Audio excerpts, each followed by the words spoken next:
अनीता, तो क्या सोचा है तुमने? कार का स्टीयरिंग संभालते हुए सुनील ने अनीता से पूछा, लेकिन अनीता बिल्कुल चुप थी। न जाने वो कहाँ खोई हुई थी। आसमान से बरसने वाली बारिश की बूंदों को देख रही थी। उसकी आंखें नम थी।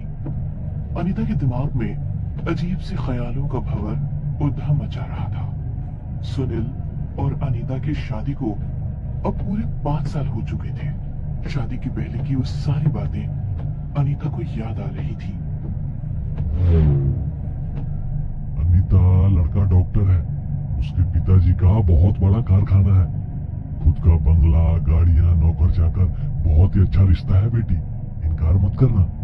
अपने पिताजी के वो शब्द आज भी अनीता के जहन में है। अनीता, मैं क्या कह रहा हूँ, ध्यान कहाँ है तुम्हारा?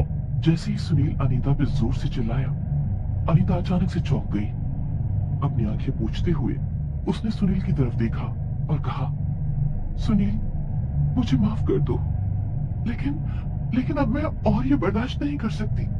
उसकी ये बातें सुनकर सुनील ने गुस्से से कार की ब्रेक दबाई। चलो, गाड़ी से उतर जाओ। सुनील बहुत गुस्से में था। अनीता बहुत डर गई थी। रात के 11 बजे हुए थे। बारिश रुकने का नाम ही नहीं ले रही थी। घर अभी बहुत दूर था और सुनील गुस्से में। अनीता, मेरे सब्र का इम्तिहान मत लो और चुपचाप गाड़ी से उतर जाओ। सुनील, मुझे माफ कर दो। इतनी रात के मैं घर कैसे आऊंगी? मुझे बहुत डर लग रहा है। सुनील, प्लीज। भाड़ में जाओ तुम और तुम्हारी माफी। अगर तुम मर भी गई तो मेरे लिए अच्छा ही हो जाएगा। जान छूट जाएगी मेरी। जैसे ही अनीता गाड़ी से उतर गई, सुनील ने गाड़ी चालू कर ली और घर की ओर बढ़ने लगा। लेकिन ये सब अब अनीता के लिए कोई नई बात नहीं थी। मारना, पीटना, 3-4 दिन भूखी रहना, नौकरों से भी बदतर हालात में थी अनीता। बारिश में भीगते हुए उस वीरान सड़क पर अनीता किसी पुतले की तरह खड़ी सुनील की कार को जाते हुए देख रही थी। अब उसके पास कोई चारा नहीं था। वो पैदल घर की ओर बढ़ने लगी। मन में सैकड़ों ख्याल आ रहे थे। हाँ, ऐसे जीने से तो मर जाना बेहतर है। किसी गाड़ी के नीचे छलांग लगाकर खुद को खत्म कर दूं। अचानक अनीता को किसी के रोने की आवाज आने लगी। अनीता रुक गई और ध्यान से सुनने की कोशिश करने लगी। पास ही में किसी बच्चे के रोने की आवाज आ रही थी। अनीता को बहुत अजीब लगा, क्योंकि आसपास न तो कोई गांव था, न ही कोई बस्ती। तो उस बच्चे की आवाज आ कहां से रही है? इससे वो बहुत हैरान हो गई। उसने पीछे मुड़ के देखा तो कोई पीछे नहीं था। अगर कुछ था तो सिर्फ और सिर्फ काला गहरा अंधेरा। अचानक वो आवाज एकदम से बंद हो गई। अनीता फिर से अपने घर की ओर बढ़ने लगी। दिमाग में अजीब अजीब ख्याल आ रहे थे।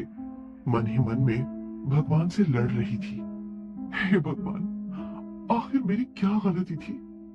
मैंने आखिर कौन सा पाप किया था जो मेरे नसीब में इतने निर्दयी लोग आ गए? इस स्त्री जन्म से तो मौत ही बेहतर है।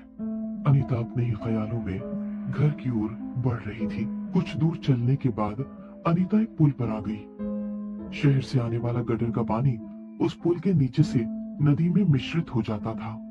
नाली का पानी बहुत जोर से बह रहा था। अचानक अनीता को किसी बच्चे के रोने की आवाज सुनाई। एहसास हुआ कि ये आवाज उसे पहले भी सुनाई दे रही थी। अब उसने बच्चे को ढूंढना शुरू किया। बच्चे की आवाज उस पुल के नजदीक से आ रही थी। अनीता ने झुक के देखा तो एक बच्चा नाली के नजदीक से रेंगते हुए ऊपर की तरफ आ रहा था। वो समझ गई कि किसी ने अपनी अनचाही संतान को नाली में फेंक दिया था। अनीता बच्चे को उठाकर पुल पर आ गई। बच्चा जोर जोर से रो रहा था। अचानक अनीता को महसूस हुआ कि उसके पीछे कोई खड़ा है। अनीता ने पीछे मुड़ के देखा तो वो बहुत डर गई। सफेद कपड़े और खुले बाल, एक 12 से 13 साल की लड़की खड़ी थी। वो अनीता को घूरे जा रही थी। अनीता ने उस लड़की के पास जाकर कहा, बेटी, तुम्हारा नाम क्या है? और इतनी रात के यहाँ क्या कर रही हो? वो लड़की निशब्द थी और बस अनीता को घूरे जा रही थी। जैसे उस लड़की का ध्यान अनीता के हाथ में रोने वाले बच्चे की ओर गया, आंखें बड़ी करके वो जोर से चिल्लाई। उसकी चीख से अनीता का कलेजा कांपने लगा। वो लड़की वहां से जोर से भागने लगी और उसने उस पुल के नीचे पानी में छलांग लगा दी। ये नजारा देखकर उसकी आंखें फटी की फटी रह गई। मदद के लिए उसने इधर उधर देखा तो सामने उसे कार की हेडलाइट्स दिखी। वो दौड़कर उस कार के पास गई तो उस कार में सुनील को देखकर उसे बहुत राहत मिली।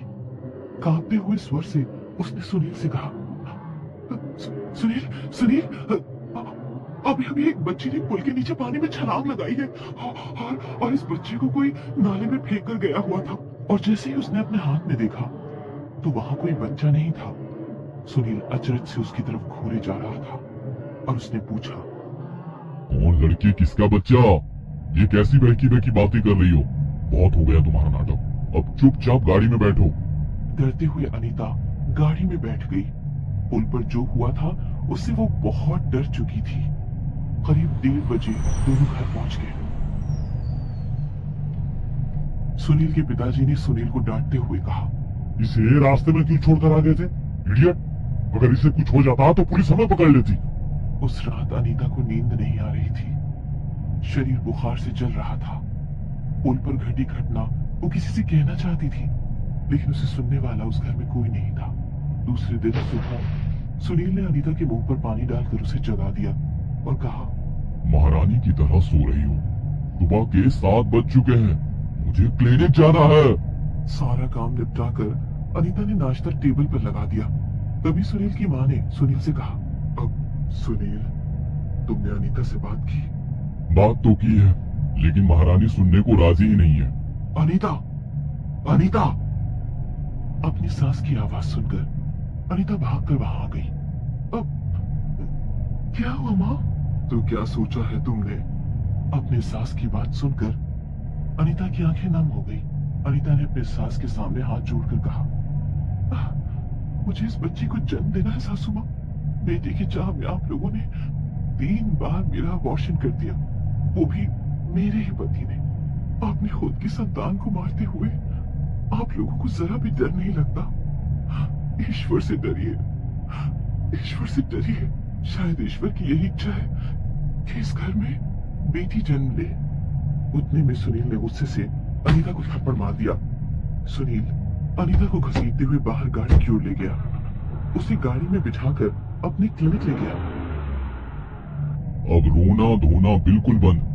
मेरे क्लिनिक में मुझे तुम्हारा बिल्कुल आवाज नहीं चाहिए। दोनों क्लिनिक में आ गए। सुनील ने कहा, मिस्टर, अबॉर्शन की तैयारी शुरू करो। सर, आज आपको ऑपरेशन के लिए बाहर जाना था। कल ही हमारी इस मुद्दे पर बात हो चुकी है। ओह माय गॉड, 11 बज गए। मैं तो बिल्कुल ही भूल गया था। ठीक है, मैडम का ध्यान रखना। इतना कहकर सुनील वहां से निकल गया। अनीता क्लिनिक में सुनील की राह देखते बैठ गई। कब शाम हो गई अनीता को पता ही नहीं चला। मैडम, आप यहाँ आराम कीजिए, सुनील सर आते ही हैं, मैं आपको उठा दूंगी। अनीता बेड पे लेट गई और सोच ही सोच में उसकी आंख लग गई। अनीता, अनीता चलो उठो जल्दी, घर जाना है। मैं तुम्हारा गाड़ी में इंतजार कर रहा हूँ। अनीता गाड़ी में बैठ गई। बरसात तो रुकने का नाम ही नहीं ले रही थी। कुछ ही दूरी पर वो पुल था जहाँ अनीता को अजीबोगरीब अनुभव हुए थे। वो बहुत डर गई थी। उतने में ही गाड़ी पंचर हो गई। ओह गॉड, इसे भी अभी पंचर होना था। तुम गाड़ी में बैठो, मैं टायर बदलता हूँ। अनीता गाड़ी में बैठे बैठे उस पुल को घूरे जा रही थी। अचानक उसे उसी बच्चे की रोने की आवाज सुनाई देने लगी। वो तुरंत गाड़ी से उतर गई और उसने देखा वही कल रात वाला बच्चा रोते रोते रेंगते हुए उसकी ओर बढ़ रहा था। उसे देखकर अनीता के रोंगटे खड़े हो गए। डर के मारे उसे कुछ सूझ नहीं रहा था। उसने सुनील को